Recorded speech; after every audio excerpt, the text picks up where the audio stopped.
So mag-extreme hair color transformation na naman tayo today. So ito nga pala yung hair request ni client today. Gusto niya ng pixie cut at blonde hair. Pero di niya daw bet yung medyo dilaw kaya nag-suggest na lang ako ng silver ash. Ito yung hair status ni client. Virgin hair at black na black. Before ko layan, mag-start muna ako ng haircut. So pixie cut nga request ni client so kailangan maingat tayo sa pag-cut. Once matodo natin yung bawas ng pixie cut guys, baka maging boy cut na si client. So ito na nga yung naging result ng pixie cut at yan ready na yan kulayan. At since platinum blonde nga ang i-achieve natin, kailangan natin ng bleaching powder na mabilis mag-lift or yung mabilis mag-blend. At dahil virgin hair naman si client at makakapal yung strands, gagamitan ko na to ng 12%. Pero kung baguang hair colorist ka pa lang guys, I suggest 6% or 9% muna yung gagamitin mo. Be careful lang na wag isasagad sa ano. Then after 45 minutes, ganito na nga yung naging result ng ating bleaching mixture. Then it's time na para mag-color correct or alisin natin yung mga yellow tones. Para sa purple shampoo, gagamit ako nitong Color Fix Therapy Purple Shampoo. Purple shampoo lang yung importante dito guys, kahit di nyo nagamitin yung purple conditioner. Ayan, as you can see, ang bilis niya tanggalin yung mga yellow tones. So tip lang guys, kung ayaw nyo mga rag yung hair nyo, thrice or twice a week lang kayo mag purple shampoo. Kasi may chemical pa rin ito na nakaka-dry ng ating hair strand. So ito nga pala yung before look ni client. And ang final look.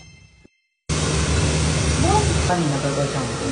Maganda yun guys, purple shampoo lang para magstay yung gantong color ng hair. Siyempre kailangan maalaga rin tayo sa keratin conditioner daily. At ayan, platinum blonde achieve sa isang session lang ng bleach. Then for your booking and appointment, please message us on Instagram.